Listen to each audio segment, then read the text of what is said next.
going on, world? Say when that's the only great one left. Back in the flesh, popping it on the street and on the net.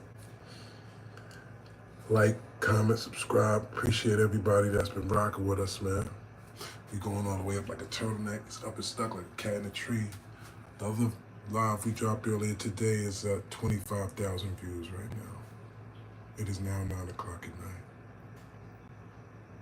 It had 23,000 views on the actual live when I turned it off. Wallahi, I took a screenshot of it and put it on my Instagram. So that means 23,000 people came through the live itself. And then another 25,000 people watched it after it was posted. So that's 50,000 human beings that just watched our last live. So it's safe to say the world is watching. What's up, Titan Edits? Peace. The Wolf Way or No Way. Hey, hello, salute. Serious the man, salute, brother. What's up, Jones? What's up, Larry Bryant? Shout out to my people, my Jonesians, man. Shout out to my real, my life, my serious lifers. You know what I'm saying? If you're coming in the door, you know what the rules are. You know what I'm saying? Wipe your feet at the door. Double tap that screen. You know what I mean? It don't cost you nothing to press that button. All right? And I see y'all getting it, which I appreciate because, look, we just started. It's almost even with likes and people. So, salute. Appreciate y'all. Lex says, salute, fam. It says, you Black American Jones, been watching you since 8th grade. Yes, I am the Black American Jones. Our African American, or whatever you want to call it. All right? And salute. That's crazy you've been watching me that long, huh? It's crazy to me that I've been doing this that long, man. Jones, what's happening? What's up, Merk? When's the next battle? Tell them. The next battle is August 2nd, man, which is, what is that? A week and 2 days? Yeah, I'm just going over my rounds now, and it's different now, man. Like, I be going over my rounds, and then I realize, like, oh, I already know this.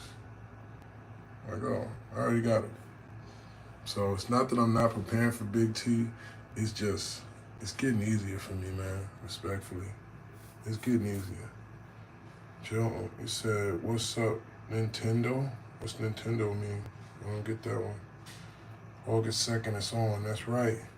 It's a time on rounds. I guess it's the regular time, 3 minutes. To be honest, my rounds always be longer, and I have to literally shorten them. Like, my rounds be long. I still didn't buy no blinds, too. I'm trifling. Gotta get these damn blinds. Hey, damn, see, just like that. We over 100 people just like that. All the new people coming in here, wipe your feet at the door, man. Double tap that screen, man. Hit that like button. It don't cost you nothing. We about to get into something real personal, man. This one ain't as, lighthearted as a subject, but just some real talk that I never told y'all, man. I think it's certain things that now that we really tapping in with each other, now that we really growing, it's 50,000 people a day and all that watching. Like, it's certain stuff that we probably should address. I probably should talk to y'all about that y'all, will get to know a little bit more about me and understand why Jones has been what he, why my career, why my life has been the way it was, right? But first, let me know where y'all repping, man. Let me know what we got in the building. I like to see it, man. I like to see what type of hoods we got. I like to see what parts of the world we got. I like to know, man. It's inspirational, pardon me. So let me know who we got in here. We over 100 people. We need to be over 100 likes, man. Let's match that up, man. Let's stay matching. Let's stay coordinating. You know what I'm saying? Big tuna getting fried. Oh, yeah. It's fried tuna. You know what I'm saying? We're going to make a casserole out that boy. You know what I'm saying? We're gonna make a nice tuna casserole. You know what I'm saying? Chef that boy up something nice. You know what I'm saying? I don't know why he would even sign up for this. You know what I'm saying? But Tuna seems to be focused. You know what I'm saying? He seems to be focused. Hopefully that means he's gonna come and perform, pause at a top level. You know what I'm saying? James Curry says, yo, unidentified flying crack rock. Not sure what that means. Diamonds dancing, bro. Oh yeah, man, they dancing, man. And look, see, I'm gonna let y'all on a little sneak peek. I'm gonna let y'all know a sneak peek, right? See, at first, I was gonna do the ring like this, right? The wolves here, diamonds all around there, and then it was gonna be one big diamond that sat in the middle right there, right? And by the way, y'all not like it, okay? Like the video, please. Like, double tap the screen. Don't think about it, just double tap the screen, okay? I need to see this number matching, okay? But instead, I changed my mind. Instead, I'm gonna stick to the theme. And y'all don't know what that ball is gonna be that's sitting in the middle of that or what's gonna be on it. Those are gonna be wolves on either side, but I got a surprise for y'all. I got something that I don't think anyone's ever done what I'm about to do. And not that it's like a huge deal or anything, but I just like to be creative, you know what I'm saying? I like to be different. And I think my jewelry is like an extension of my personality, you know what I'm saying? It's like, you know, it's a part of the whole thing. So when I'm performing everything, it feels like, you know what I'm saying? I like when my ring is, you know what I mean, my pinky ring is moving, you know what I'm saying? My chain swinging. It's part of my vibe, honestly. I done made it that way in my mind, you know what I'm saying? It do be part of the swag kind of, you know what I'm saying? To the point where I kind of no freaky. I almost feel naked when there's nothing on my neck. Not that I always gotta be wearing a chain, but like that's why you see sometimes I just have rubber bands on my wrist. Because my wrist just feels naked with nothing on it. It's weird.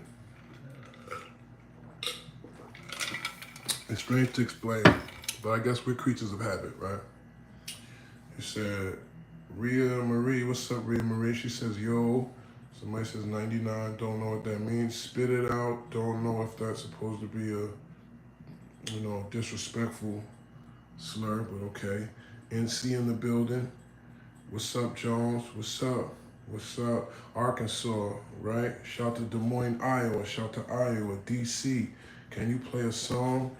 Yeah, the only problem with playing songs is because I want my videos to monetize videos, and we working, which by the way, if you haven't already, check out Meet the Wolf, which is out right now. Check out TCOF, check out G.I. Jones, check out Flygerian, check out The Art of Word War, which is an audio book, so it's also something else you can listen to. Check out Afro Jones, which is an Afro Beats album I'm dropping the same day as August 2nd as Big T Body gonna drop. You know what I'm saying? So we got new music, we got new bops, you know what I'm saying? But I don't want this video to get flagged. And if I play the music in the background, either now or later, when I drop it, it's gonna get flagged because the people that's selling the music for me are gonna say, oh, which is weird because I gotta look into that too. Because like how I can't play my music on my channel when it's my music, you know what I'm saying? But I guess the algorithm doesn't be knowing, you know what I'm saying? So it just picks up, and I don't want to go through that, right? So, you know, we're gonna play some joints, but we gotta play some joints like in a certain way. When we do it, we're gonna do it though. All right. Clearwater, Florida in the building, London in the building, demand them. What's up, Jones? Philly in here. Yup. Have you ever tried? I don't know what that is, and I'm not gonna say it out loud because you might be trolling me. Name a car for an edit. Y'all always do this to me, and I always say a car because I'm a car guy, and you never make any edits or send me anything. So I don't know if that's another troll move either, but I'm tired of that name a car for an edit thing too. St. Louis in the building, Louisville, Kentucky in the building. Can I get a shout out? It's my birthday. What's up, M Kus? M Kus. Happy birthday, M Kus. We got, okay, California, Dykeman, all right then. May Diddy, come on with the Diddy. Y'all gotta find something new. Diddy just gotta quit it, bro. Find a new one, right? Be creative, man. That's like, from now on, Diddy-ness, like, that's not even getting, that just shows me you're an inexperienced troll without good moves. That's what that shows me. If that's all you got to say, Diddy and black guy stuff, all right? And by the way, if you didn't know the rules, you're allowed to troll as long as you pay your toll. Just double tap the screen and hit the like, and you can say what you like, right? As long as it's not disrespectful to the point where you're disrespecting other people, like any, you know, races of people, any, you know, sexual orientations, any religion, stuff like that, all right? Yonkers, New York, all right? Do you support the BLT community? As long as it's turkey bacon. Okay, Woodbridge. Okay, share, subscribe, and comment. Yes, thank you, Kia. She always says that. By the way, the super chat is on. If you would like for me to answer a specific question of yours, you can just send me a super chat. It doesn't have to be a whole lot of money. It could be $1,000 or so, and I will answer your question directly. Okay. Or you can also, with somebody, please, if they haven't already, type, like you know how we always do about this time, type Wolfway, my Cash App in the chat, so that I could pin it. All right. You're from Afghanistan and you have a question. First of all, well, salam alaikum, and ask your question, Mr. Afghanistani. I'm trying to subscribe to that ass. Okay. Constantinople. I heard of that. I wonder where that is. Stack Donuts. I don't know about that. For sure, black man, that chain hit and keep putting in that work. Yes, sir. I appreciate you, brother. I sure will. God willing. He said, Mister, you know what I'm saying. Do I say it that much? Do I say you know what I'm saying that much? King Wolf Jones. Salute, brother. Dykeman again. Yeah, I heard you. Who am I battling next? Big T. Big Terrence. Big Tuna. Mr. Chalak Abu. Okay. The gun sound maker from Chicago. All right. He's a legend in battle rap. Okay. I could call Big T. Can he be a legend? He's a pioneer. We'll say pioneer. Right. I was going to give him legend. Let's go pioneer. Maybe if he shows up at this battle, and performs the way that he's supposed to, then we'll put the legend on it. All right? Fair enough. We'll give him pioneer for that. All right? Yes. And as Kia says again, share, subscribe, comment. Thank you, everyone, for joining the live tonight. Double tap the screen. Thank you kindly. Thank you kindly. There's 100 more people than likes right now. Can we fix that? Can we at least fix half of that right now? Please? Can we just... I'm about to get all personal and emotional with y'all. Like, you know what I mean? Come on, son. And we've been doing good. We've been going all the way up like a turtleneck. Taking over the goddamn internet. Against all odds. All eyes on me. And some of y'all been calling me off-brand Tupac, which is very disrespectful. But it's okay, because I like good jokes. And sometimes when I have a bald head, I do look like a fake Pac a little bit. It's all right. But the truth here is, we got work to do. We got work to do. We got work that even as an entertainer, for some of y'all that don't know who I am Serius Jones. I'm a battle rap legend. I am somebody that has been rapping for many, many, many years, right? And I still have not achieved the level of success where you automatically know who I am. Some of you, the algorithm has brought you here. And some of you, you don't even know who I am. That's why you're saying random things like, oh, John Jones. Oh, Rampage Jackson. Oh, Diddy. You don't even know who Serius Jones is, man. It's crazy. It's crazy you're living in a world of hip-hop where you don't even know who Serius Jones is. But what that also tells me is I got work to do. So this is why we're doing the work. This is why we're having these conversations. This is why we're catching up. Hello? That's all we're doing. We're catching up, right? So I'm gonna read a little bit more, and then I'm gonna get into this because this is a real personal, close to home topic. All right. A Serious, double tap the screen. Okay. Boom. Got you. Charlie Clips will still beat you. You must not be in tune because me and Charlie Clips already have a classic, sir. Sorry. Already beat Charlie Clips.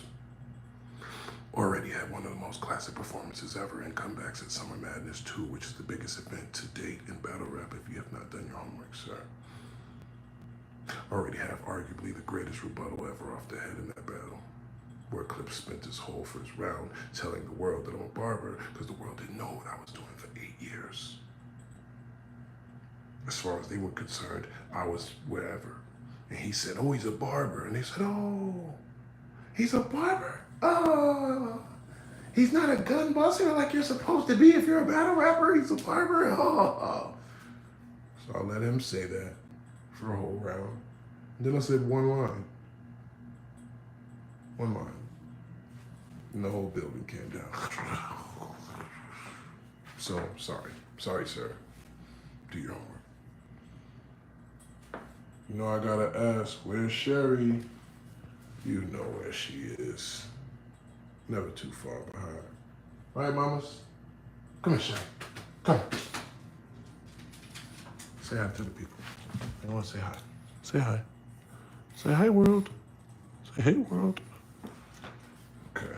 And before anybody says anything, there is mixed views on dogs in Islam. I used to think Muslims weren't supposed to have dogs, and apparently I was wrong. You know, and what I'm under the understanding is that actually taking care of one of Allah's creatures, and especially if they're in a work capacity, is actually a source of blessings. So I was like, oh, okay, well, good. I don't be knowing. I'm still learning a lot of stuff, you know what I'm saying? I'm not the most religious person at all either. So, you know, please, don't come from my head. Pause. Delicious. Okay. So, all right, boom. And by the way, Shane slinging diamond bling. Hey, what's up, Wolf? All right, so boom. So it's too many. Y'all are typing. I don't have it. I need more eyes. Pause. I need more eyes to read all these questions. But for all my Jonesians and all my serious lifers and all my Jones Landiers, make sure you monitor these comments. So if anybody's being extra disrespectful or not appropriate to the community, you know how we do. All right. And can somebody please type $ the wolf way at the bottom so I can cash app it? So I can pin it. Okay. He says, Serious, you lost to Eminem on 8 Mile. I wish. We almost got 300 people in here, though. I know that much. You know what I'm saying? $ the wolf way. But make it all one word for me, Orion, please. Because, you know, people kind of, there you go. No, not Wolfgang way. No, thank you, kid, but no. The wolf way. I'm making your own story. Wolfgang way. The wolf way. Okay, there you go. No at, just $, all right? There you go, thank you. Thank you, I just pinned it, all right? If anybody wants to make any donations, contributions, I appreciate you. There it is right there. And I'm sorry, but y'all gonna have to, like, if you wanna ask a specific question and you want me to see it, this is what Super Chats is for, because apparently, you know, I can't read all this. We getting litty. We getting litty. You know what I'm saying? We had 23,000 people in our last live. I'm curious to see how many people gonna come through this one, man. It's crazy. That's a blessing. But I love y'all, man. Wolf love. All right, but let me cook now, right? So if I can't get to your question right now, I'm gonna try to scroll back. You know what I'm saying? If you want to super chat me so I can get, you know, directly to it in the midst of through the story, then I got you, right? Once I start walking around, y'all know what it is. I'm about to cook, all right? So boom. And for a little background again, for those that's new, I'm Serius Jones, all right? I have a crazy life. I have a crazy, you know, you gotta really catch up. We can't get through all that right now. So let's just focus on this story, right? I'm just a guy with a story, all right? That's it. So, I used to stay with my pops when I came back from school, you know, me and my mom wasn't seeing eye to eye, you know what I'm saying, around the time that, you know, Pac had this line, he said a bunch of lines that I related to. But I think Pac wasn't necessarily saying his story all the time he rapped.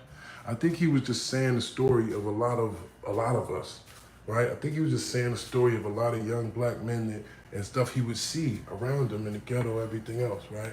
And one thing that happens with a lot of us, especially unfortunately in the black households, is that we got 200 more people than likes now. Double tap that screen if you're looking at me right now, yo. Real talk. Let me get that up out you, bro. Don't act like that. So, in the black household, a lot of times, we have this thing where it's called raised off love versus raised off survival, right? If you raised off survival, a lot of time, love suffers in certain ways, right?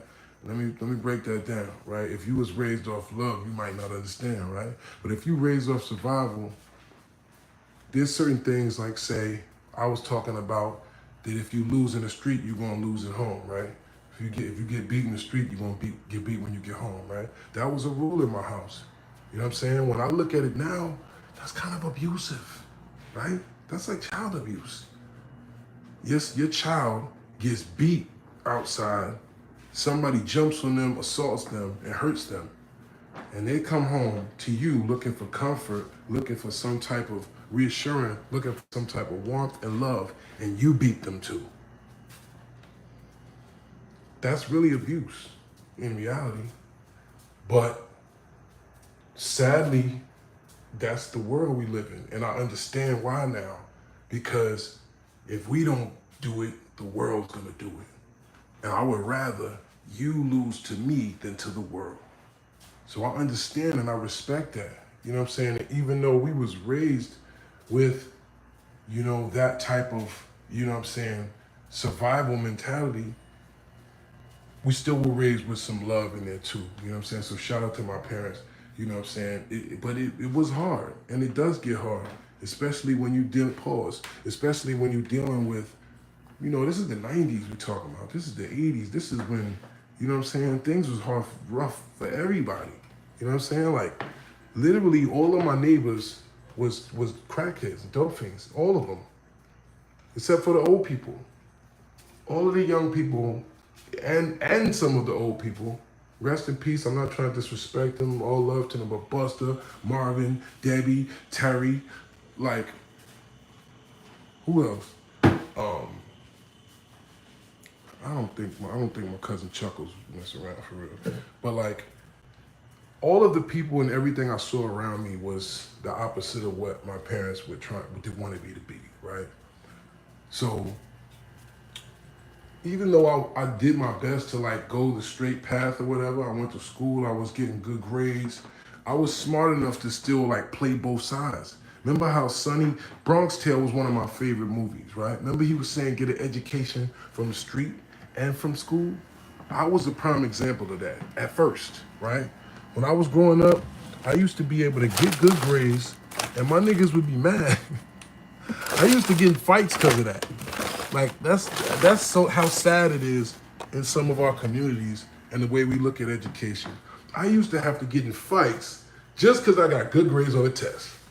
And niggas would be looking at me like, man, you old smart ass nigga. This nigga be studying. You a nerd, nigga. Like, what? Ain't my fault you dumb. Like, what? Niggas like, man, you a nerd. This nigga be getting straight A's. Be acting like niggas would literally try to play you for getting good grades. Like, what? And I never cared enough about fitting in to like try and, well, then I'm gonna act dumb if that's what they like. Fuck F y'all.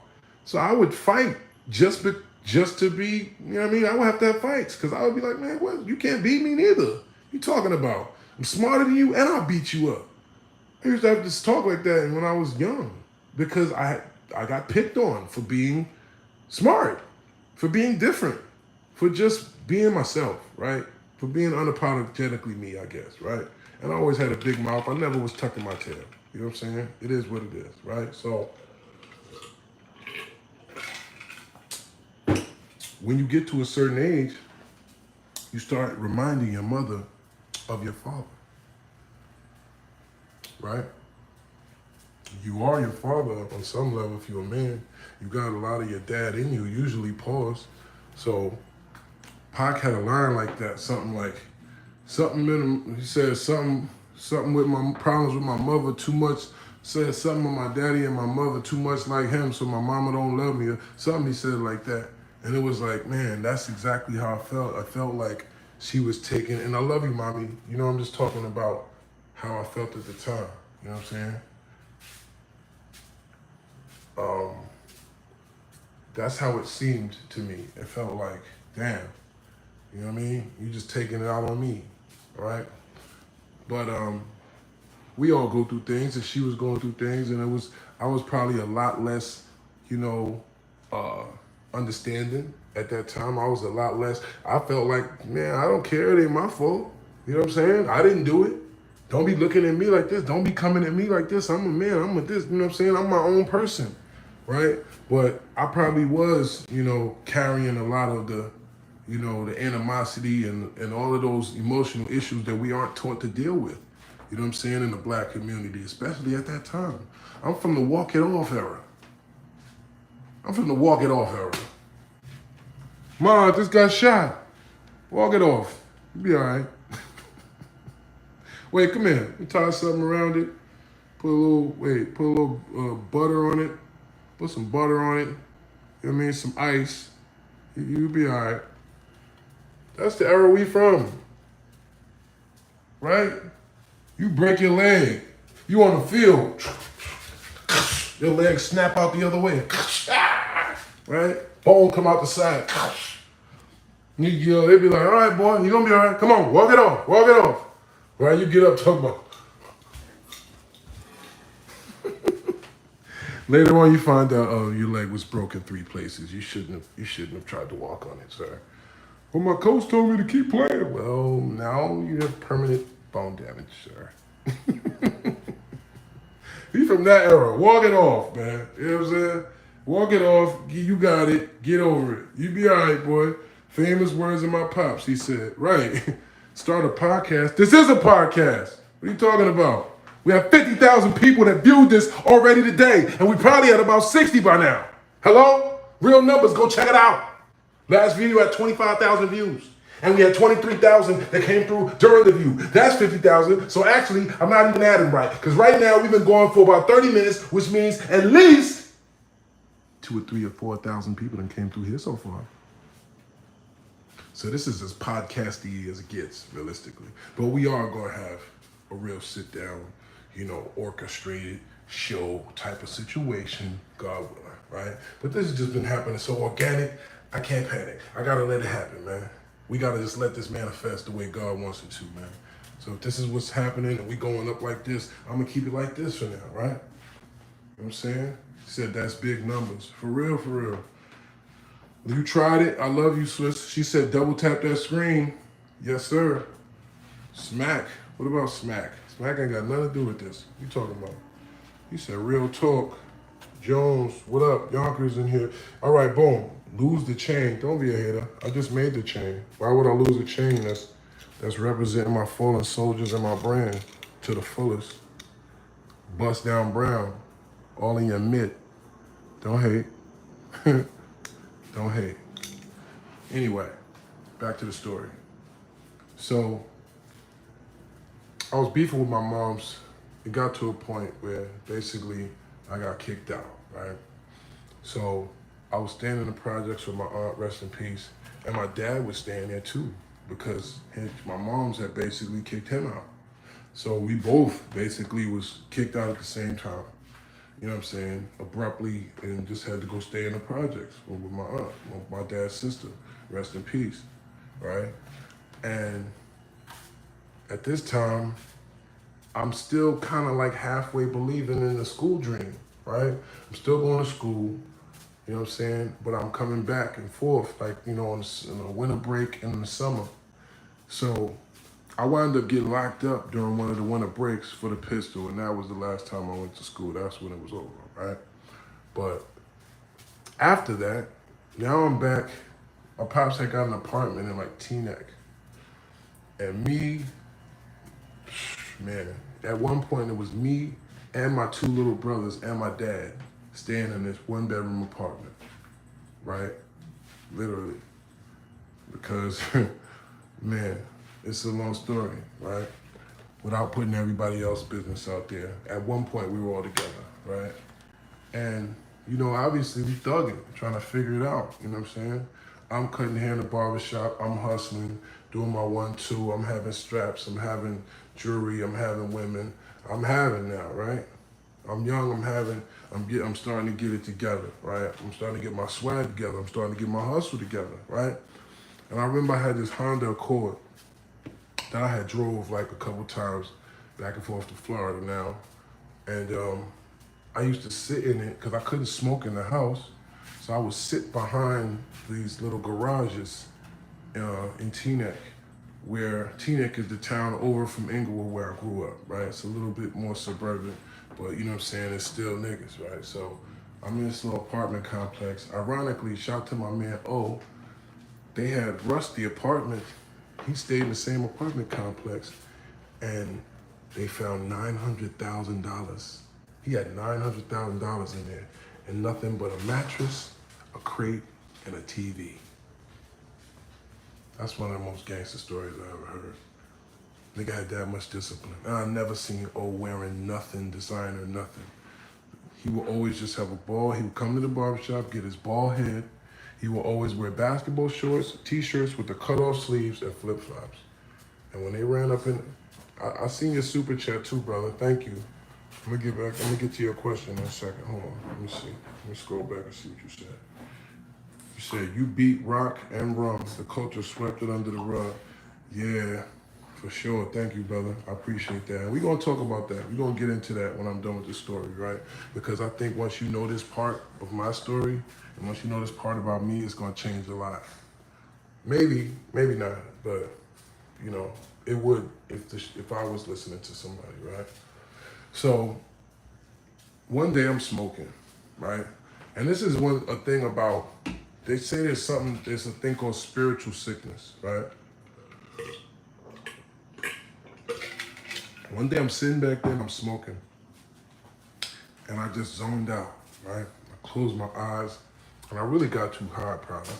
I don't know if I was drinking or whatever too, but my mind just started swirling. And it's, you know, when you start like kind of losing control and I'm trying to I'm fighting for it, but I'm like having a feeling in my stomach, pause. Shit ain't feeling right. And I'm thinking all type of sick, weird thoughts. And it's like, oh, I'm not feeling this, right? I'm trying to zap out of it, but my stomach is turning. My stomach starts bubbling, da da da da. I'm like, what the hell? So I get out the car, you know what I'm saying? I go for a walk, try to clear my mind, whatever. Don't think nothing of it. In the upcoming weeks or whatever, I'm just having mad gas, burping, farting sometimes, all type of shit, right? I'm not understanding why, right? And this was the last straw where I realized it was something that was really wrong. So it was this shorty that worked for Black Men magazine, right? This is how long ago, this is when Buffy the Body first came out. I don't know if anybody even knows who Buffy the Body is. Do y'all know who she is? Buffy the Body was like one of the first, have a fatty vixen joints back in the day. It's like, right? So shorty from Black Men's magazine, I'm on the phone with her, right? It's before FaceTime, all this. So I'm on the phone with her and I hear this in the background. I'm on the phone with shorty, right? And I'm like, what the hell is that? She's like, oh my God, that's this girl in here clapping her cheeks. I'm like, what? I'm like, damn. I'm like, I want to see that, right? I'm like, wait, she's doing what? She's doing what? That's ass? That shit sounded like a round. That shit sounded like gunshots. I'm like, God damn. She was like, yeah, that's, you know, what you call it? That's this girl, Buffy the Body, right? Now, the girl that worked for Black Men's magazine, she was like an editor. She was a smart young black girl from Brooklyn. And she had a fatty, right? But, you know, it wasn't sounding like that, right? But this was my last ever square date, right? Where I was like, I'm going taking the girl out on a date. So I did like the squarest thing you could do, right? I went to Times Square. We got some cold. She wanted some ice cream. We got some cold. Stop, Sherry. Get out of there. Come here, mama. Come on. Trying to eat the ice I dropped over the floor. So, thank you, Marcus. So boom. She says, I want some ice cream. We going to get some ice cream and go to the movies, right? Some real high school ass shit, right? This is what I get. So, come on, Sherry, go. She don't want to go in there. Come on, mama, please. Thank you. I just don't want you doing nothing crazy while I'm on the phone. All right, chill out. Be back in a second, all right? Love you, mama. All right? All right. I'm going to get you some water, too, in there, all right? So, shorty says, I want some ice cream, right? Now, I'm knowing my stomach and everything been acting up, but I don't know why, for real, you know what I'm saying? But I know my shit been acting a little funny, so I'm knowing, I probably shouldn't even get no ice cream, right? But I'm like, I'll be all right. So I get the ice cream. We go in the movies. I don't know what movie we watching. But you know, I'm kind of like, you know, I'm smooth with it, so I can kind of get away with stuff that a normal guy won't. If as long as I say it in a funny way or something, and the girl will be like, "You crazy, right?" So I'm like, my shit start talking to me. I'm like, oh no. So I'm in the movies. I'm like, fuck that. You know what I'm saying? Hey, listen, you gotta go, right? So I'm like, listen, I'll be back, right? I go to the bathroom. You know when you can't play it off because you took too long? You know what I'm saying? You know if you go fast, you can just play it off. Like you just took a leak or something, you know what I'm saying? When that shit take like 25, 30 minutes, you can't really play that off, you know what I'm saying? You can front like you got a call or something else happen, but like, you know what I mean? They kind of know. Like, so she like, had to go, huh? I'm like, hey, we gotta go, right? She laughed, like, oh, you crazy. It was funny the first time, right? Okay, haha, that's funny, right? 20 minutes go past. Was talking again. No. Trying to ignore it, like, go away. Nope. That shit is like, that shit gave me the marathons. The runs. That shit gave me the marathons. That shit was talking about through my intestines, right? I'm like, oh no. So I had to go again. Again in the movies. Now mind you, this is a joint you just met, right? So now I'm like, I'm going out again, and she like, you all right? And I'm like, yeah. I tried that. I forgot. I think I tried the front like I had to make a phone call. I tried the front like I was doing something else this time, right? But she knew because it was like, what the fuck? And she hearing my shit going. She hearing my shit growling like a wolf for real. You know what I'm saying? My shit sounded like this nigga if he came alive. I'm like, oh man. So I'm trying to play it off, right? I'm trying to play it off. Nah, had to go again. So when I come back, now she kind of sitting there like, she like, are you okay? I'm like, yeah, I'm okay. I'm like, and then I tried to play it off because I'm thinking I could be open with her. I'm like, I shouldn't have ate that ice cream. So she like, oh my God, why did you eat it then? I'm like, I don't know, like, you know what I'm saying? My stomach be acting up. She like, man, you should be all right now, right? She like, you should be all right now. I'm like, yeah, I should be all right now, right? We go back to her crib. I'm about to clap cheeks. Bruh. The silent assassins took hold. Next thing you know, it was. And I'm thinking, you know when you think you could sneak them out? You know you could think you could sneak the silent ones out and then you might get away with it? The silent ones, silent but deadly. That shit lit up the whole damn apartment. It was to the point where I couldn't even, it wasn't even cute no more. It was just like, she was looking at me like, really? And I was just like, I'm sorry. Guess what happened next? We got a bathroom.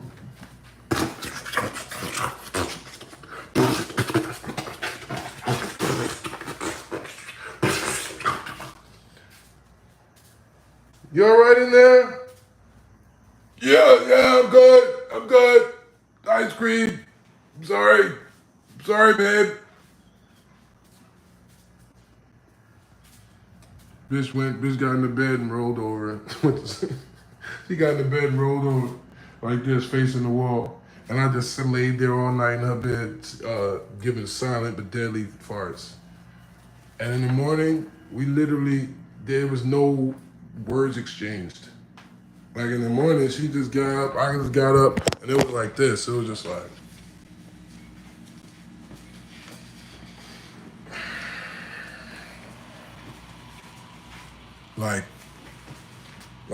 just get out of my shit. Like ill. You stanky, shitty ass nigga, you. And I just had to sit there being a shitty ass nigga. Damn. I guess I am a shitty ass. I couldn't even try to play it off. The jokes roll off. It just wasn't cute. It wasn't nothing funny about it. It was just nasty. It was just nasty and get away from me, nigga. Like ill. That's it. There's no punchline or nothing, right? So I'm just like, All right, that's the last time I ever talked to Shorty, right? Last time I ever talked to that bitch in my life. Last time I ever seen it too, right? She ain't never called me again, like a picture, nothing, right? So, right? So now, what the hell is going on, right? I gotta find out what's going on, right? Just like Daddy McCoy said, what the hell is going on, y'all? Exactly. That's what I had to find out. What the hell is going on? And right now we got double the people that like, so double tap that screen if you know what I mean. It don't cost you nothing to press that button. And if you're looking at me, don't be a hater. All right, help me get this paper. Double tap that screen. All right. So, what's going on with me, right? I have to find out. I have to find out now. I gotta go to the doctor, right? This is crazy. I'm having marathon shitty pants. I'm burping every 5 seconds. I'm walking around feeling bloated. That's what it felt like. It felt like I had air just trapped all in here. And it would shoot into pockets where it would just be pain. Because when it shoots into a pocket, it'd be like trapped. So it would feel like I would have pockets of air just trapped in my body, right? And I'll be moving around, this and this, and then if I burp or fart, it feel a little bit better, like what the, like I'm full, like I got a leak, like I sprung a leak in there somewhere, right? So I go to the doctor. They say, oh, you got Crohn's disease. I said, Crohn's disease? They said, yeah, you got Crohn's disease. They said, look, take this medicine right here. It's called Nexium. I'm like, okay. All right, they said, take this for a couple weeks and come back. But I'm like, but this says it's for heartburn. I don't have heartburn.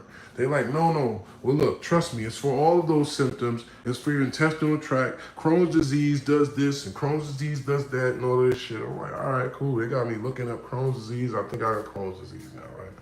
Keep in mind at the same time, this is at the same time as I'm starting to battle in Fight Club, right? Wallahi, during this time, I would be in so much pain that I went to the emergency room to the point where they wouldn't even accept me anymore. I've probably been to the emergency room at least 30 something times, at least, right? So I was such in pain that I couldn't do anything.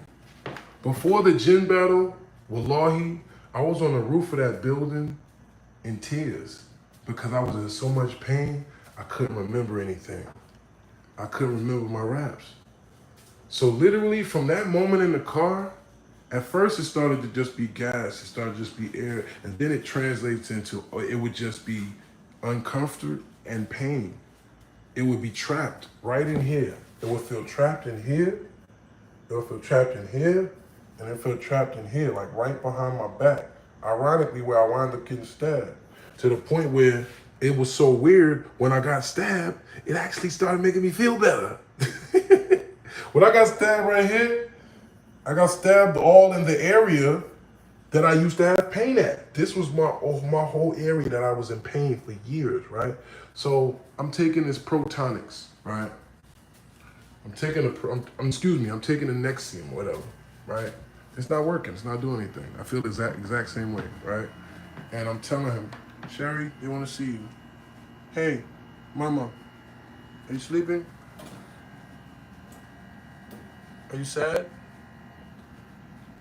You're not sad, right? Oh, you want more water? Okay, you got water. Yeah, anyway, that's Sherry. All right, so boom. No one distracted me, too. I gotta start reading y'all, but you can see Sherry, that's not. So I was just having this pain, it wouldn't go away, and I'm still having the gas, right? So I go back to the doctor weeks later, however many, this ain't working. Gives me another one, Protonics, right? Start taking these pills. It's all the stuff you see in the commercials, right? All the commercials I had, Protonics, Nexium, what's the other shit? I don't even remember now, but I used to know all these shits by heart. Long story short, for 3 years, they told me I had Crohn's disease. They told me I had IBS, irritable bowel syndrome. Then they started saying I had GERD, which is gastrointestinal reflux disease. Then they started saying that, oh, well, you just probably have a backed up colon, right? So I got a colonoscopy. I told them, you gotta put me to sleep for that shit. You wanna put something up there, I gotta go out. I don't want to know. I don't want to feel nothing when I wake up. None of that. I listen. You know what I mean? But they're telling me all of these things, right? All these things are wrong with me, right? Not one time did they say, oh, well, look, your diet, what are you eating? Or, you know, have you had any injuries structurally, whatever, right? Because I have gotten to mad shit. I had fights, jump, this, that, all type of stuff. Not once did they ever try to get to the root cause of what was causing me this pain and discomfort. And it got to the point where it was so unbearable. Man,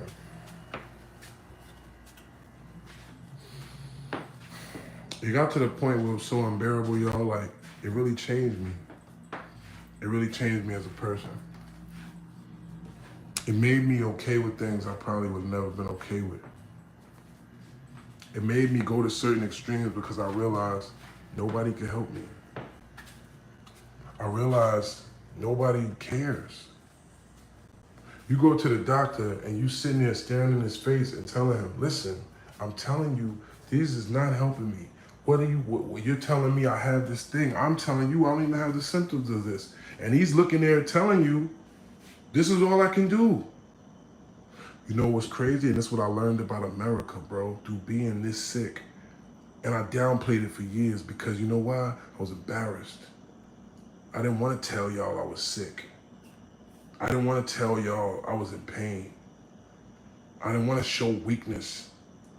I didn't want people to be clowning me and saying, damn, what's wrong with you? Because that's the first thing that we say as black people when somebody say they sick or something wrong. What is wrong with you? So I held it down all these years. I never even told y'all.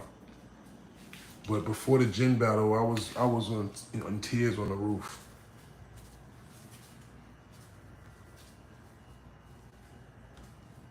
I just rise to the occasion. So you would never know how I'm really feeling behind the scenes because I've been having to live with pain my whole life. About 15 years, 16 years.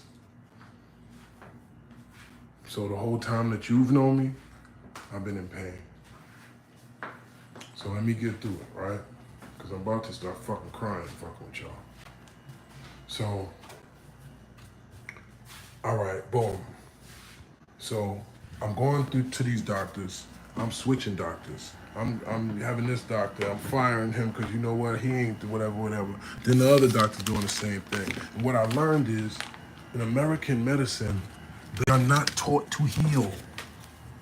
They don't teach our doctors to heal anything. All they teach them to do is prescribe medicines. Why do they teach them to prescribe these medicines? Because these medicines are approved by who? The FD, you know what, that approves the medicines because why? They know they're going to get paid for them. They know they can regulate them. They know if they sell those medicines, they're going to get their money. So let's say you came up with a product right now, like this, let's say this cured cancer, and you named it Cancer Be Gone. You know you're going to jail, right? Or worse. Or worse. So they ain't trying to heal you, man. They're not trying to help you. They're trying to help you live with your symptoms. I hope y'all hearing me, bro. I really hope y'all hearing me. If you suffering from any sickness, any illness, I feel you, man. I've been there, bro. I've been in pain at this point half of my life. That's why I be acting how I be acting. If y'all see where I just be going like I be kind of a little crazy, a little wired, bro, I literally, it messed me up, yo. It messed me up. Pain changes you. Pain makes you not look at the world the same. Pain makes you not sensitive to other people's needs or feelings. Pain makes you not care about how other people feel about you. Pain makes you look at people differently because you look at them like, man, you ain't been through nothing. You don't even know. That's how you start feeling about everybody and everything. Because you feel like, man, y'all can't even, you start feeling alone in the world for real. Because you really are. That's when you realize, because you're trapped in your own Man, rest in peace, Prodigy from Mobb Deep, man. He got a song that's one of my favorites. You can never feel my pain. You know what I'm saying? And shout out to Hannah, man. Shout out to my niece. She put a lot of things in perspective for me. And she's a little young warrior. Young warrior. Sickle cell. Most of her life in the hospital, been nothing but agony her whole life, and still keep a smile on her face. Still one of the sweetest girls you ever know. Still don't, still don't allow it to break her. Like, it really kind of broke me. It really made me, when people be like, Jones, you ain't no gangster, you don't know. It made me. It made me be like that. It made me not care about life. You know how many times where I literally thought about not being here anymore? Like, hey, at least I wouldn't be in pain. Hello? So, finally, I said, I gotta do something, right? This is 3 years now that I've been going back and forth to doctors. They just keep giving me pills, keep giving me things. This is the time I'm in Fight Club. This is the time I'm having these battles and stuff, right? And I'm lit now, but nobody knows I'm going through this. Nobody knows I'm feeling like this. Man, shut up.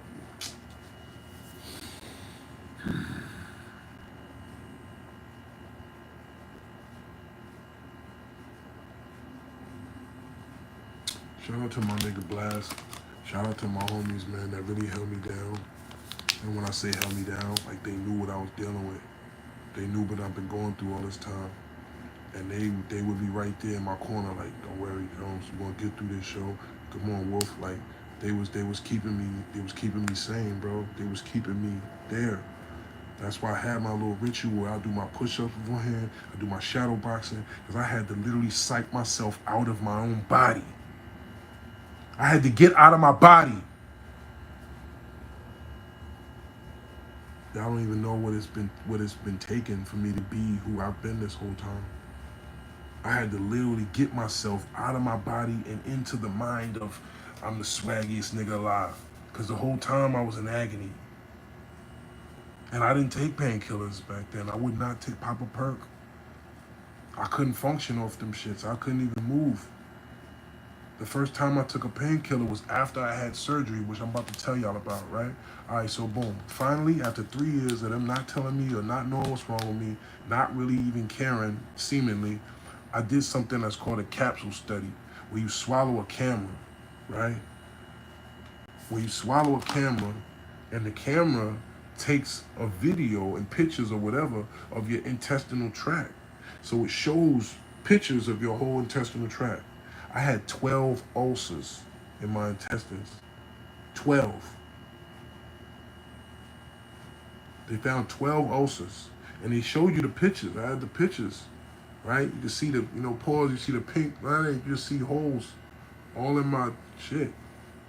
No, not an endoscopy. I've had all of those. Endoscopy is when they put the thing down your thing and they take a look at your thing. No, this is called a capsule study. You swallow a camera that's this big, and it comes out the other side, and they collect it and get the data off it. Right? So I had 12 ulcers, y'all. So now they like, yo, something's really wrong. I'm like, I've been told y'all something was wrong. I've been telling y'all for 3 years. They're like, I don't know, that wasn't me. I don't know what you want me to say. I'm like, no, I don't want you to know what I want you to say. I want y'all to do something, right? Fix this shit. I'm tired of farting, burping, being in pain. You know what I'm saying? And like, I'm tired of this shit, right? So they said one option you can do is called exploratory surgery. I said, what the fuck is that? They said, that's where we cut you open and look inside and see what's going on, right? So I'm like, well, shit, whatever. They're like, the only thing with this is you got to pay for that out of pocket. Nobody covers that. That's like, I don't know how much it was, 25,000, 30,000, however much it was. So that was the only option.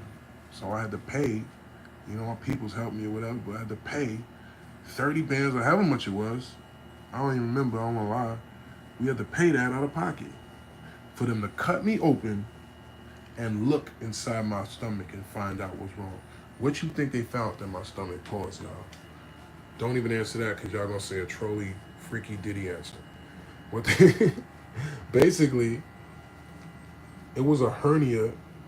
Basically, your stomach lining connects with your esophagus right here, right? My stomach was going up into my esophagus, and it was by the size of, like, they said, like this much, like a baseball. Basically, my stomach was up into my shit like this, right? So that's why I was having all of whatever. So what they had to do was they pulled it out. They didn't even have to do this part, and this is where it gets spooky. They basically pulled it out, tied my stomach in a knot tied the tube that goes to your stomach, tied it around my stomach, tied it in a knot like that, and stapled it. So that way it can't move, and it can't, like, basically you don't have as much so-called reflux. I didn't have acid reflux in the first place. Why'd you tie my stomach in a knot for no reason? My stomach is tied in a knot for no reason.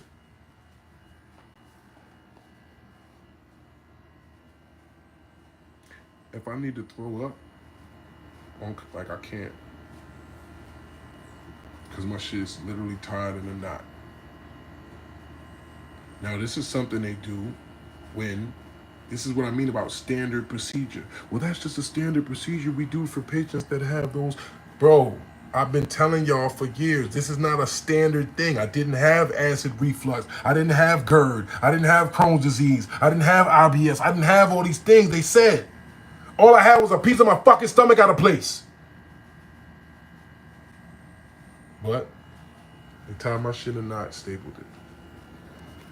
Look at the way my stomach moves, pause, when I take a deep breath. I never shared this with y'all, bro. But, once we got 50,000, 100,000, like, people in a day. This is my story, y'all.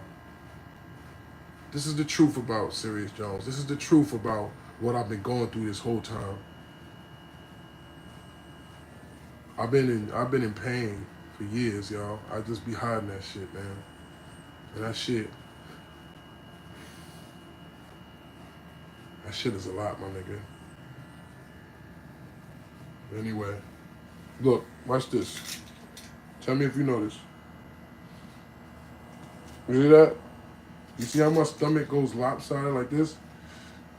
See how it goes this way when I take a deep breath? Like, my shit is lopsided now. My whole stomach is like. He said, you need an attorney. Yeah, I think we way past that, Wolf. We way past that. So I had the surgery to repair that, right? I had the surgery to repair my stomach. To this day, I have the staples, and they can do what they call a reversal, or where they loosen it up, right? They go back in there and loosen it, or this or this. Do I want you cutting my stomach open again? You know why? Because I've had, at this point, 3 surgeries on my stomach. Because then again, I had what's called a hiatal hernia, right here, pause. Another one right here. And for that surgery, they cut you open with a machine. It was a machine with 6 arms, right? It's a robot machine with 6 arms. That one stabbed you here. I got this tattoo. This is how deep this shit go, man. I'm about to, man. I don't want to fucking cry for y'all, man. I got this tattoo, Wolf Love, because honestly, one day I was in Vegas, and I was in so much fucking pain. I said, yo, I'm just gonna inflict some pain on my stomach right here, and I'm gonna put something to cover my scars. So underneath the scars, underneath the love is the scars. You can't see it because the scars, the love is, the Wolf Love's covering it. But I literally got this tattoo out of just pain. I'm just laying there and I'm just like, I said, I need some pain to distract me from this pain. And I went to the tattoo parlor and got this from some 18th Street gang member. Shout out to him. But like, yeah, it was bad, yo. And it wasn't until I wound up starting to go to jail that I actually, like, did enough physical fitness to where I actually physically pulled myself out of pain. Literally. Like I literally pulled myself out of pain. I just worked out till I couldn't no more. Till where I can't feel nothing. I literally healed myself out of just pain. I just kept putting in pain until I didn't feel it no more.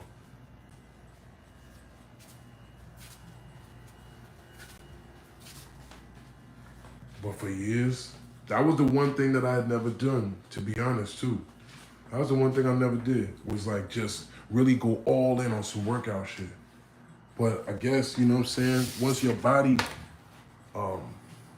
has a lot of scar tissue, because this will wind up happening, right? So after the surgery, you know what I'm saying, I'm supposed to be all good, right?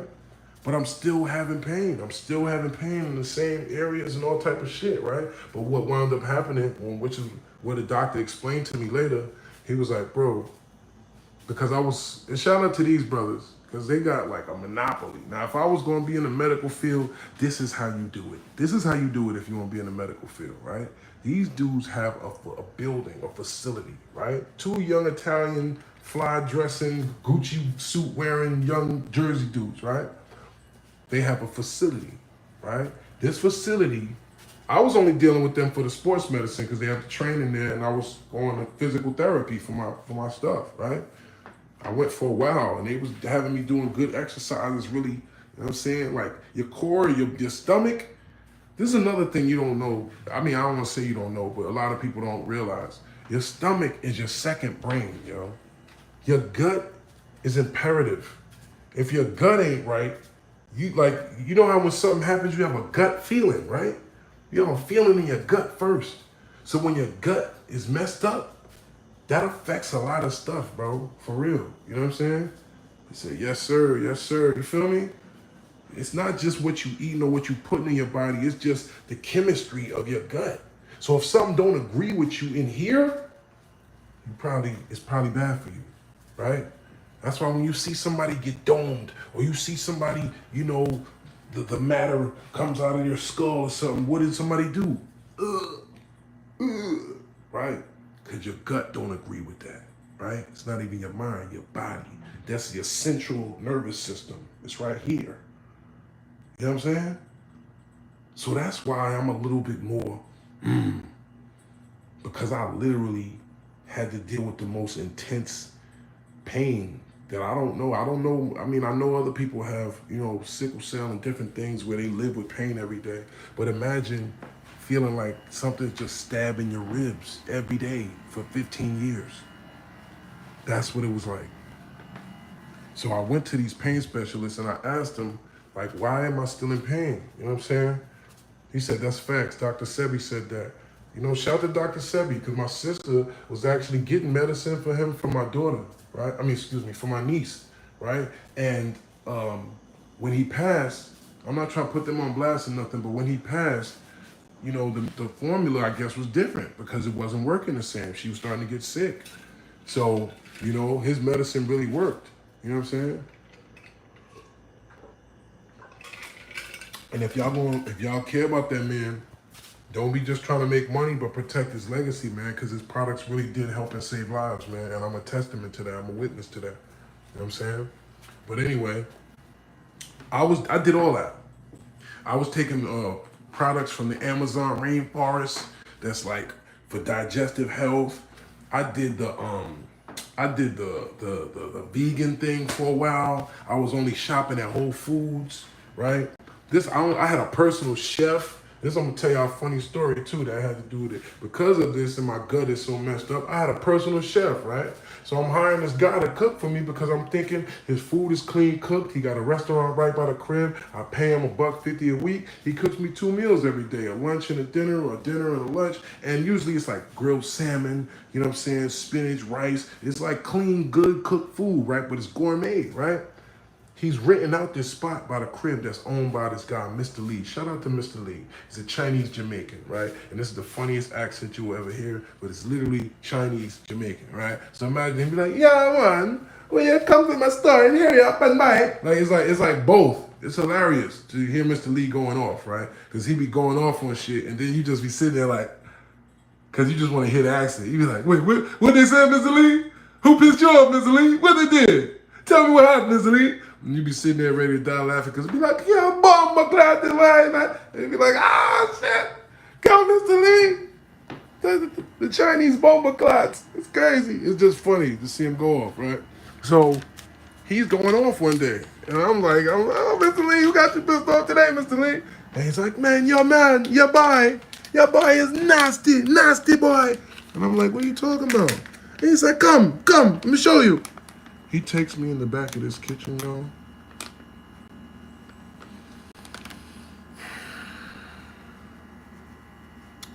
I've done some pretty idiotic things in my life, but this might be one of the dumbest. Brother, this man had not cleaned this kitchen, it looked like, since he'd been there. There was layers of filth crusted on top of the grill, on top of the pan, like this thick. And I'm like, what the? And he's like, yeah, you see how you buy? I'm like, what? I'm like, why do you tell me? Right? I'm like, he's like, that's not my business. I'm like, wow. Here I am paying this man thinking I'm getting gourmet, clean, healthy cooked meals. And this nigga is cooking some great tasting shit on some disgustingly not even washed. He just going back there and not even washing dishes, just throwing stuff on the grill and just leaving. And I heard that was a thing before. Like, we don't clean a grill because it keeps the flavor or something. What? Clean the shit and cooking my shit on? What are you talking about? What? Bruh. If I could show y'all what that shit look like, bro, I wanted to track him down and you know what I'm saying? Like, oh nah, bro, you about to pay me now. You about to pay me for the hospital bills I'm probably gonna need for the E. coli that you got floating in my system for these damn, what the hell? What the hell y'all day? Craziness. Crazy.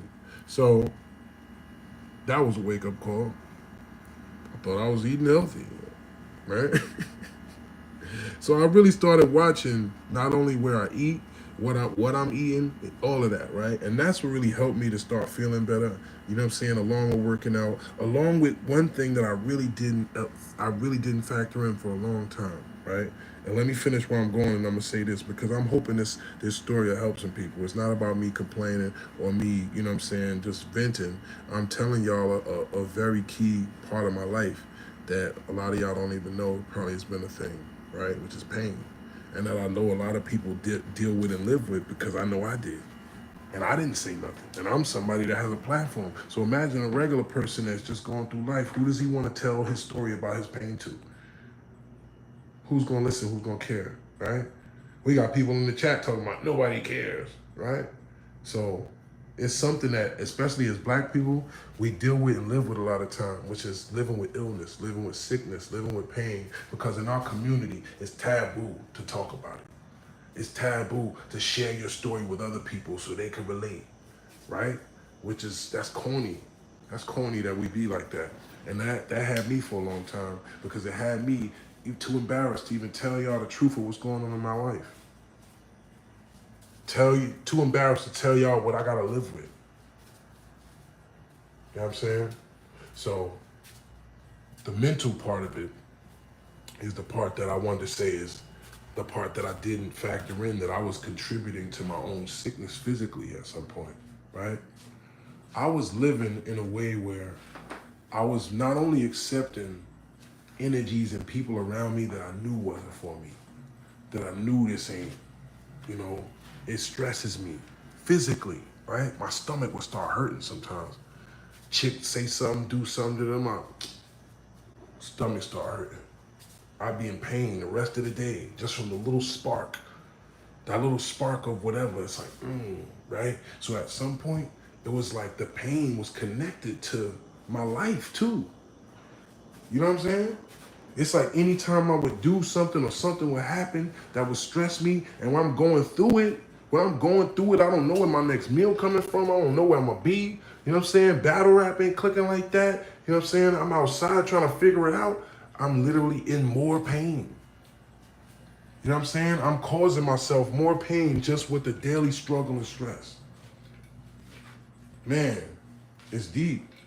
You know what I'm saying? So I started learning that as time went on. I started realizing like, oh, you're causing yourself more pain. I would realize once, you know, the OG pimp nigga said some shit like, man, I celebrate whenever I fire a chick. And I didn't understand that before, but I understood it then because it would be situations where a girl would leave me or somebody would, and I feel so much better afterwards. Physically. I feel lighter. I'm literally, you know, I wake up and literally feel good, even though I'm like, damn, I don't want to get this money now, right? I might have my stash might be looking a little low, but I wake up and I'm feeling better physically. I'm like, you know what I'm saying? Put some old schools on, I'm cleaning the house up. I feel, right? Because you got that up off you, whatever that is. So I realized also that I was contributing to my own sickness, and the sick and the sad and the sick and the scary part is what made me think from the years that I was dealing with it was, did I do this to myself? Because I remember the moment. Remember I told you about that moment when I was in that car, when I got too high and my mind just started tweaking, and I felt physically the repercussion of it. Did I do that to myself? Allowing that bad energy into my mind, you know what I'm saying?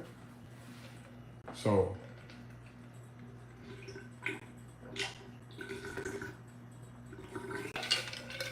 it was definitely a learning process for me to understand how healing is not just physical.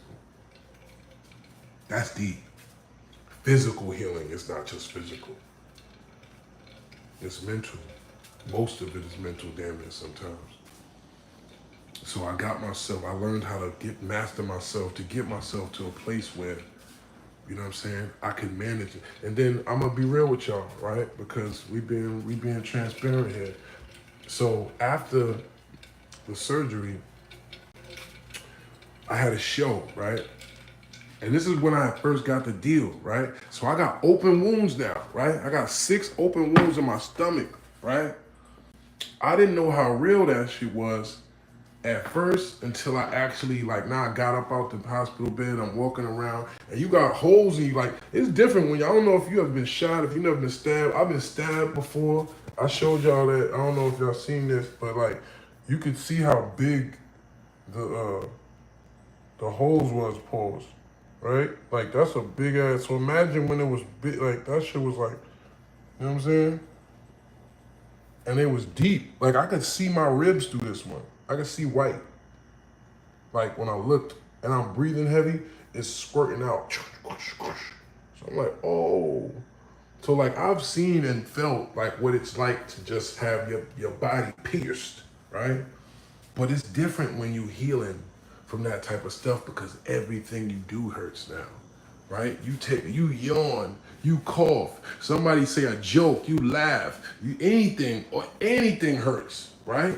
Especially your midsection, right? So I had a show, and I didn't like painkillers, I didn't like drugs, I didn't like none of that. You know what I'm saying? I like bud, you know what I'm saying, and maybe a drink or two. That was my twist. I was never a druggy person, right? So now I got this show. I can't even barely move. I know I ain't gonna be able to be on stage. So I'm like, yeah, I could barely walk. I'm walking like this, right? So I'm like, oh man, I'm gonna have to take. I took half of a. This was crazy. I took half of a 5.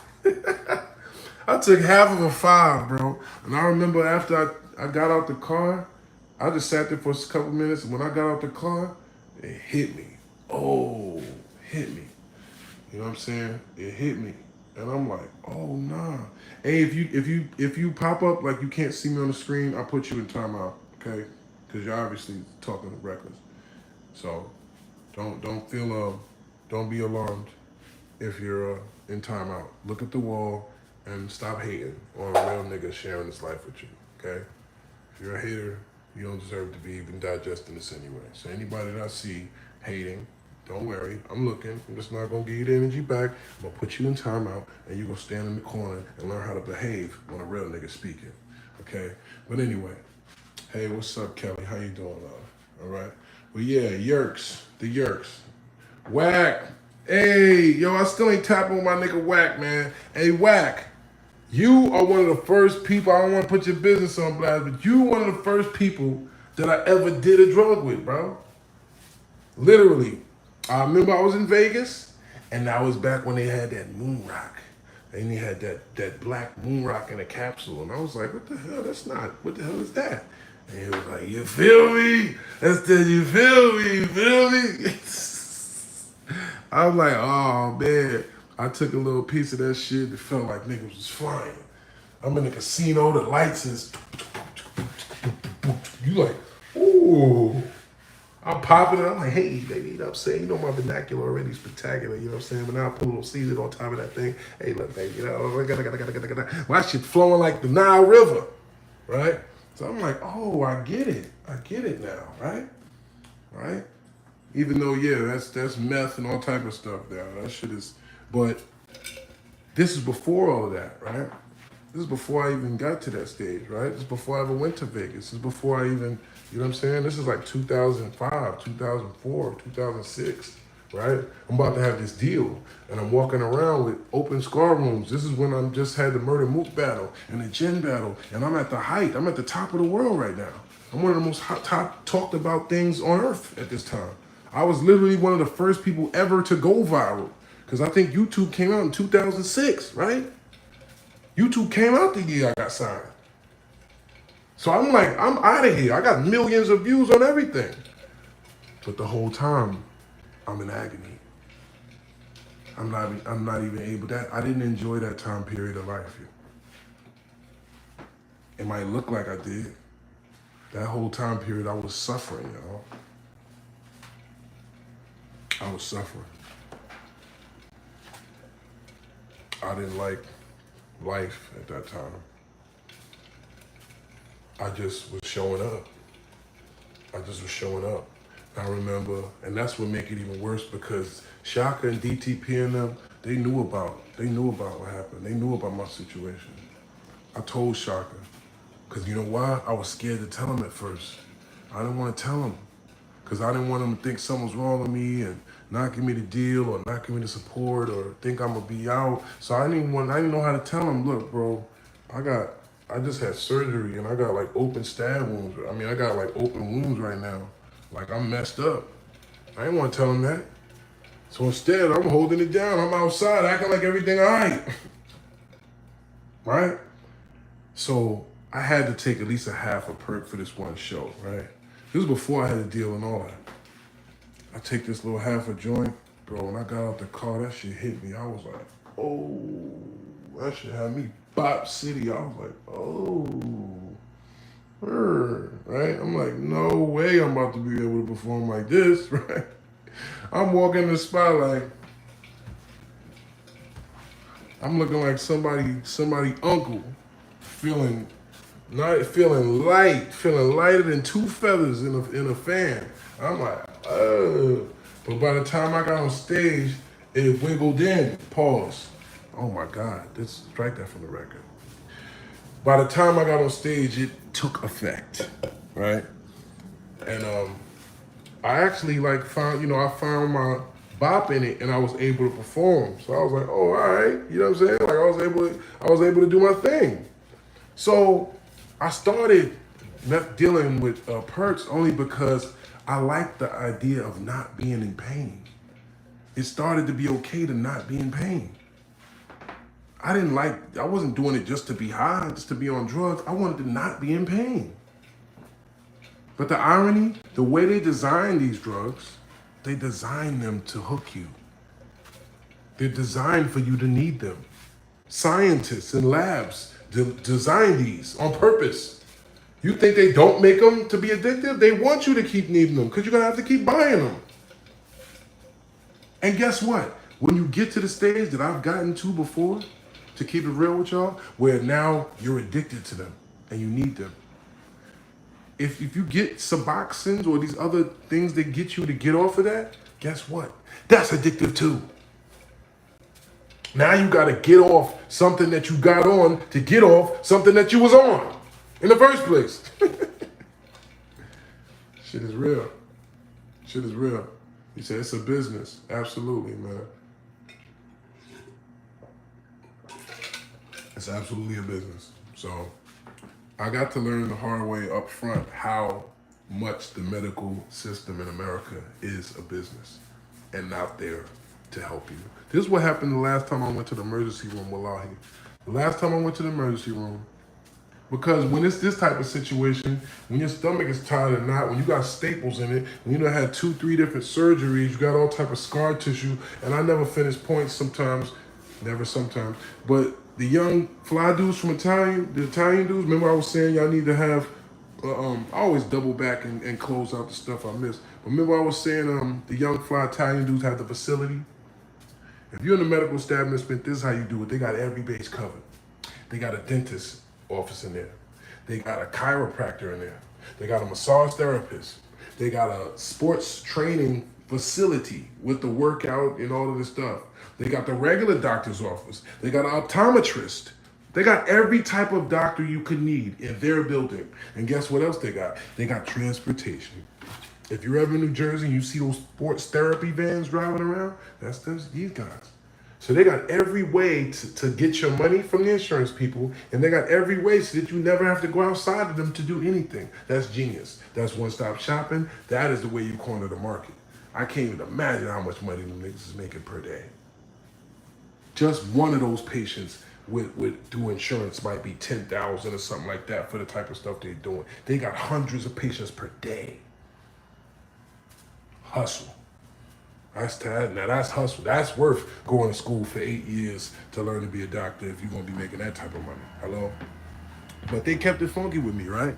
And I'm shouting them out because this was actually the best medical practice that I've seen so far.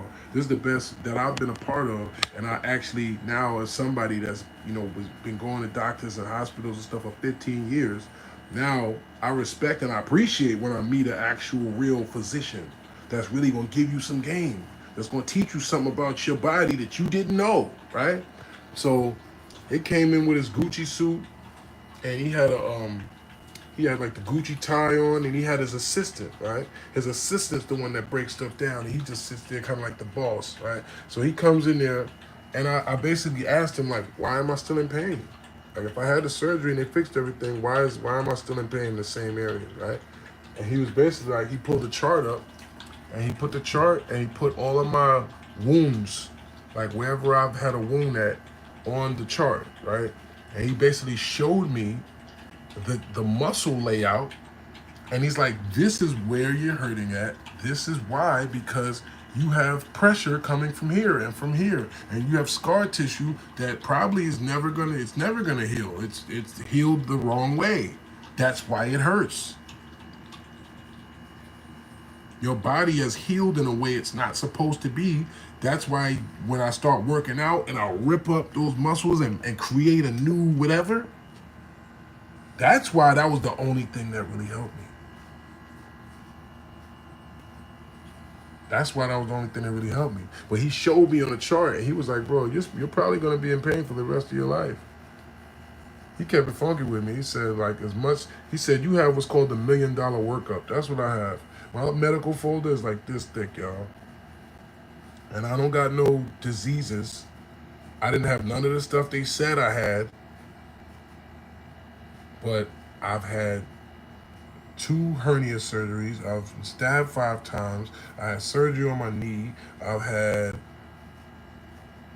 I've been cut and stitched all type of times. I don't know how many times. But like in terms of just stuff physically here, the last time that I went to the emergency room, because I was just in excruciating pain, can't really move, can't really function. And I'm just like, bro, do something. Do something, right? Which is dumb for me to go because I already know how they do. I already know what's going to happen. They're going to say, give you some painkiller maybe, and say, schedule an appointment with your doctor, right? They're going to make sure you're not about to go right there, and then they're going to be like, all right, bye. So I'm in there in the emergency room, right? I'm laying there, and I'm not one of them people that are, I'm not going to be screaming and making a scene about it, but, know that it's like that. You know what I'm saying? Like, if I was a bitch ass nigga, I'd be screaming and crying right now. You know what I'm saying? But nigga, like, come on. You know what I mean? See, that's why I love y'all, man. Y'all still here, man. Yeah, it died, man. It's not the service, just my phone died. You know what I'm saying? I'll be doing a lot on this live. But I'm gonna just wrap this up for y'all, right? Nah, they like, is it overheating? Is it slowing down on your side? Nah, it just died, bro. My battery just died, that's all. But I'm gonna finish the story for y'all though, right? It ain't really even a story, it's just really what it is, right? So at this stage, you know, as long as I work out consistently, as long as I eat right, as long as I don't deal with anything that brings stress on me, I'm pretty much not really in no crazy pain no more. Like, not like it used to be. You know what I'm saying?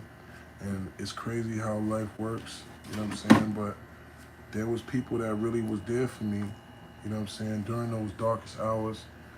And whether they believe it or not, I'm grateful. And I appreciate them. You know what I'm saying? My daughter's mother, she was there for me in a lot of real dark times when I didn't really see a light. I didn't see no positive way to look at things.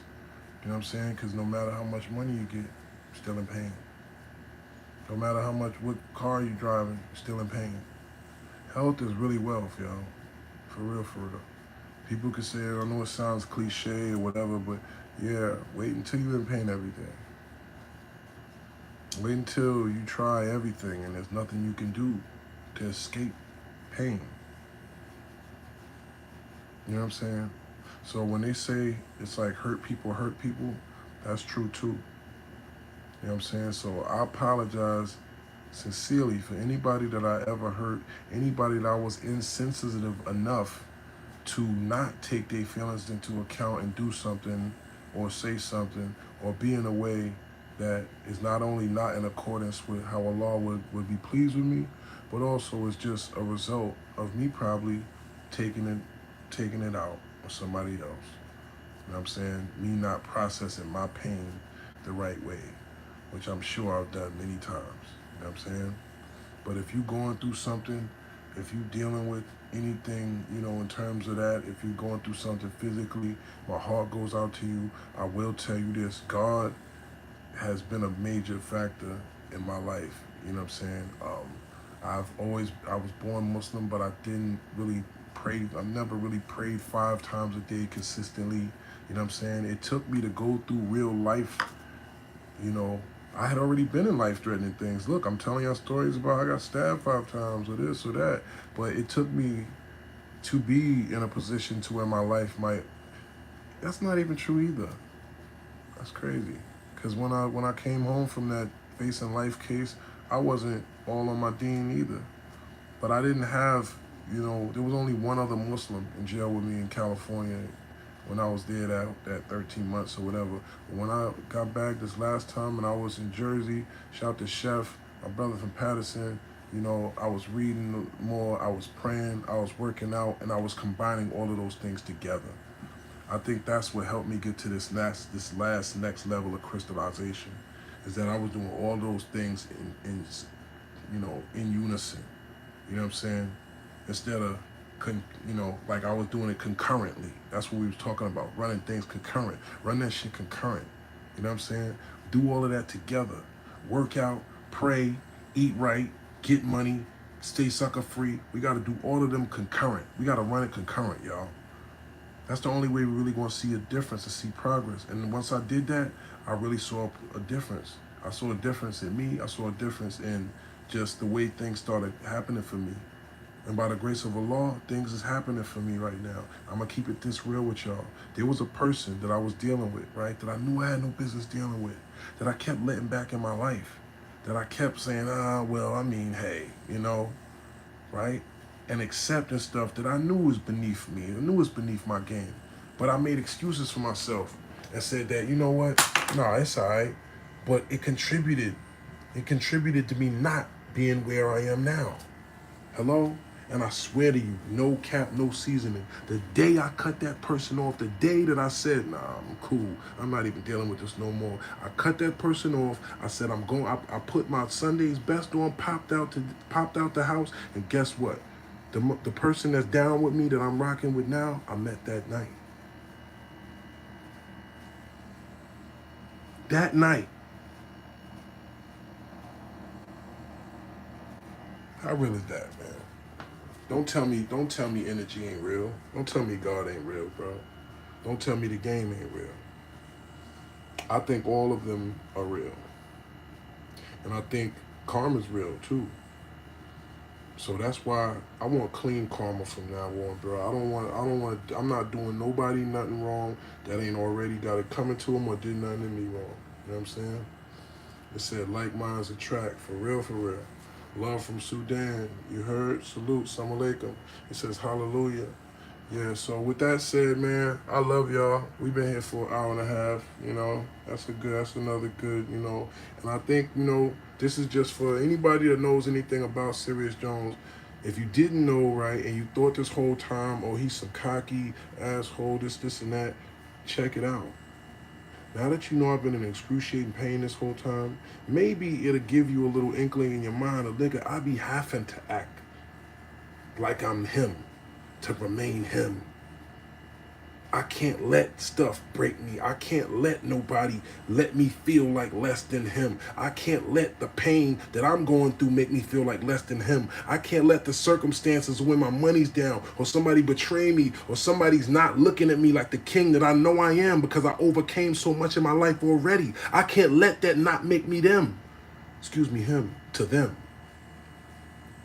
F them, right? The them, they can't never determine whether or not I'm him because I gotta be that regardless. I gotta be that to stay alive sometimes. If I really was that weak mentally, I might not even still be here.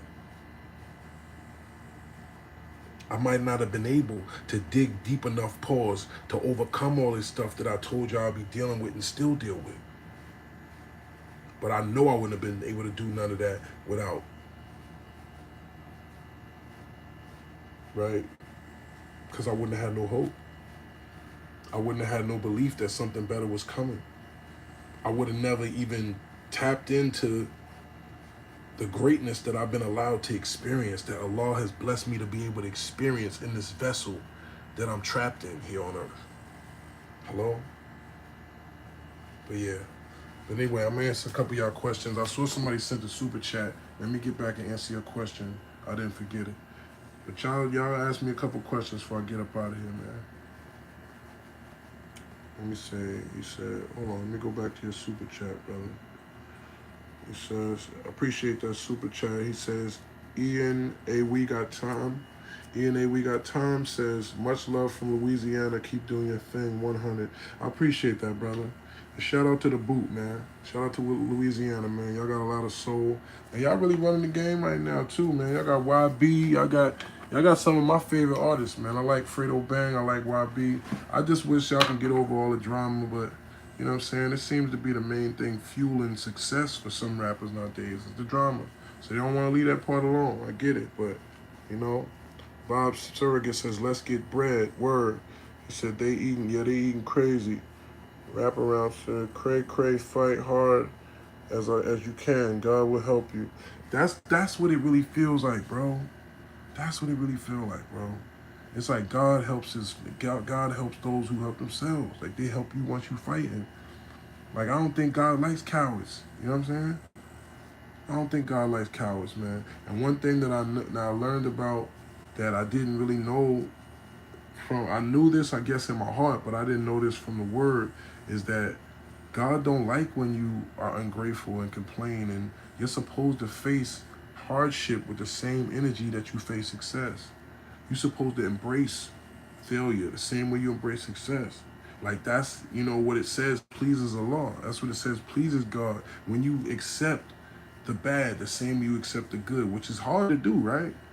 But honestly, once you're able to do that, life can't affect you. They call it the Alhamdulillah mind state. Like anything that happens, Alhamdulillah. Like it's the will of God. Like it's, God is the greatest. He knows the most, right? Anything that happens to you. You ever seen how at peace somebody is that really doesn't care what happens? It's almost annoying. It almost annoys you because you're like, man, You don't care about nothing. Like, hey, God willing, man. I'll have you right now. God willing. If it pleases the law. Right? That's damn near annoying to people. You know what I'm saying? He said gratefulness, word. You know what I'm saying? Uh, gonna spit a freer or nah? Y'all wanna hear some bars? He said facts. The thank you God mind state. Exactly. Thank you God. That's it. Mr. Jones, how are you? I'm okay tomorrow. I'm blessed. I'm too blessed to be stressed, too anointed to be disappointed. And I'm flexing like I'm double jointed. I ain't gonna lie, I'm actually feeling good. I'm feeling great. You know what I'm saying? Said feeling great, feeling good. How are you? Andre voice. Andre three stacks voice. Go. God helps those who love them. God helps those who don't love him too, though. God is a forgiving God. I've seen him help lots of people that I know don't have it in their heart yet. But then again, who am I to judge, right? He says, your hood, that's old. Let's keep it positive. Sosa dissed your hood, but that's old shit. Let's keep it positive. Sosa didn't diss my hood. He dissed New Jersey. But ironically, I'm about to battle somebody from Chicago. So don't worry. I got us, Jersey. Talking about he about to come New Jersey up. Yeah, all right, we gonna see. We gonna see what a Jersey nigga do with a Chicago nigga. August 2nd. Make sure you in the building like a staircase, cause I'm about to rob the whole industry barefaced. Serious J, when that's the only great one left, is going all the way up like a turtleneck, cause something stuck like a cat in a tree, down and around 1,000 towns. The cornerstone entrepreneur and more. Mr. Hard Body Karate like Mr. Miyagi, holding a sword of shadow in a motherfucking lobby. These niggas ain't ready. They never was ready, and I'm in their dreams like Freddy. Listen, I be popping this shit off the head like a motherfucking toupee. You know what I'm saying? And I'm about to make a souffle out of this nigga Big T. So make sure you come and see. And if you ain't there, you square. It's gonna be in Queens, and I'm gonna let y'all know the rest of the information so you can know what I mean. Man, it don't cost you nothing to press that button. So double tap that screen if you don't want to know what I mean. Okay, I almost messed it up. But make sure you also get the Art of Word War. It's available right now. Get Meet the Wolf, get G.I. Jones, get TCOF. Check out all the content that we got going on here. The Art of Word War book was available on Audible, Google Play, etc., etc. And you know I'll be popping this shit like Orville Redenbacher, man. Ain't nothing gonna stop me. So just get it in your mind, accept it, and respect it. All right? He said, this is my GOAT. Salute. Appreciate you, brother. He said, serious season. Yes, sir. We had about 100,000 views today. In a day, 100 bands is crazy. I don't care what nobody say. In a day is crazy. Let's start there. What he said, let's start there. Nah, because literally we had 23,000 people in the chat earlier, and then when I looked at the numbers, it's 23 views on the chat now that it's on YouTube. So that's two separate, that's 50,000 people. I don't know how many people came through here yet. As soon as I turn this off, it's going to show me the numbers, but I'm going to post that again too on my Instagram. If you're not following my Instagram, you tripping like White Girl in a Scary Movie and start playing with your life. All right, at The Real Serious Jones is my Instagram, all right? It said, pop it, pop it, pop it. You know what I mean? I'm gonna keep. I'm still going up, man. It's like I'm powering up, y'all. It's like with every one of these, I power up more or something. It's like I'm, you know what I'm saying? It's like I'm getting in tune with the world, with my soul or some shit, bro. It's crazy. And it's like y'all are getting it. Y'all are receiving the energy I'm putting out, and it's spreading all over the world. Romania, Africa, Brazil, Mexico, we all in here. Huh? Life is serious. I love you motherfuckers. He said, let's start there. Dustin, I'm going to try to read. I know I've been popping. I'm going to try to read a little bit what y'all saying before I leave, because I feel a little guilty that I'm just kind of popping and not reading what y'all saying. But, all right. He said, Trey just had to put a little hate on it. Okay, now you're powering down. Okay, I'm about to power down now. But I would say 100,000 views in a day for a person that only has 6,000, 7,000 followers is pretty substantial, brother. I know you want to hate, but, you know, don't be a hater your whole life, man. You know, every now, one day you gotta just grow up. You know, one day. Maybe not today, though. He said, I'm glad you're still battling. Well, thank you, man. I'm only battling probably to the end of this year, to be honest. Like, I'm about to really graduate Shout out to everybody that's heard Afro Jones. Okay, the album will be available August 2nd as well. Okay, I'm starting to mix and master all the records right now so they all slapping and blapping. And when you hear them in the club, man, or the car, on the headphones, it's instant. Oh, you know what I mean? We there with it. You know what I'm saying? Bro, would you rather be an Indian or a rainbow? I think I would rather just be me, you know? Yeah, I'm gonna go with me. Poland got them porgies on deck. What's the porgy? Like the fish? Like porgy's fish? I don't know. He said, make it with that. Okay, that's another thing. Dry hate is gonna get you put in timeout. If you're gonna hate, put some seasoning on it. Make it a joke, okay? I ain't sit here telling you all this to now talk back and forth with you just saying some hate, bro. I just showed you love. So you can keep the hate. And your trade W, since you just want to hate on clear bussiness that's bussing your eyesight right now, you are now in timeout too, sir. Let's make you a 24-hour, sir. All right, so you're gonna miss the first 2 lives tomorrow. Bye. Say put user in time out. Yep. Time out. Next time you come in hating, you're gone. That's the way. I'll give some of y'all new trolls a warning. You get one warning.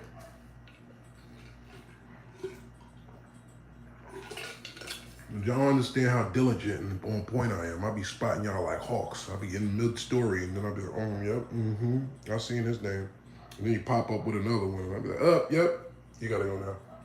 Y'all be thinking I'm gonna be seeing the first one, like, so you keep going. I saw you the first time, nigga. I saw it. Okay? Yeah, I get it. All right, you trying to get my attention. Oh, he didn't see it. Let me hate again. I said, your chain is... I said, yeah, I heard you, brother. You happy now? Now you can't talk to me. Now you happy? Anyway, he said, yeah, well, hell yeah. Well, good chat. Exactly, right? You know what I'm saying? He said, ain't hard when you have 0 comments. What? What are you talking about? Are some of y'all listening? Like, we just had 50,000 people here today. We talking about 0 comments. It's been thousands and thousands and thousands of thousands of comments. There's literally thousands of comments on here right now, right? Like, what? Some of y'all bored, man. I get it. All right. I'm going to get up out of here. But anyway, Keisha for Impact. I'm seeing some baddies in here, though. I like them avatars I'm seeing, man. And y'all ladies, y'all be making sure y'all squeeze that whole profile in that little avatar. Y'all be, yeah. They make sure they get that right pic with the angles. They got the whole, ooh. Yeah, I see y'all. Follow me on the gram. Send me some DMs, man. You know what I'm saying? I'm trying to get right around here, man. Yeah, I mean, I need some, hey, hold up. Hey, hold up, D. Hold up. You know what I'm talking about? Yeah, get me in there. You know what I mean? Yeah. Let me take one of y'all out on the town. Show you how it goes down, huh? Summertime, man. I'm in my bachelor season, man. You know what I mean? Maybe you get to meet Sherry or something. You know what I'm saying? Try your luck. Try your luck. Roll the dice. You might wind up with something nice. Hey. But anyway. Wolf Way. Yeah, man. Wolf Way, no way, man. But yo, I love y'all. I'll see y'all later, man. Life is serious. Follow me. Be safe. Stay sucker free in this world full of lollipops, man. And take care of your health, man. I'm hypocritical as hell sometimes because I've been abusing my health for years. But I learned the value of it. And now I'm gonna do my best to take care of it. Y'all might see me have a sip here and there. I don't drink like that. I'm not doing no drugs. I'm not even doing no bud like that. You know what I'm saying? Medicaid here and there on some creative. You know what I mean? We gotta live, man. Let's live. Life is serious. Love you, Zelly.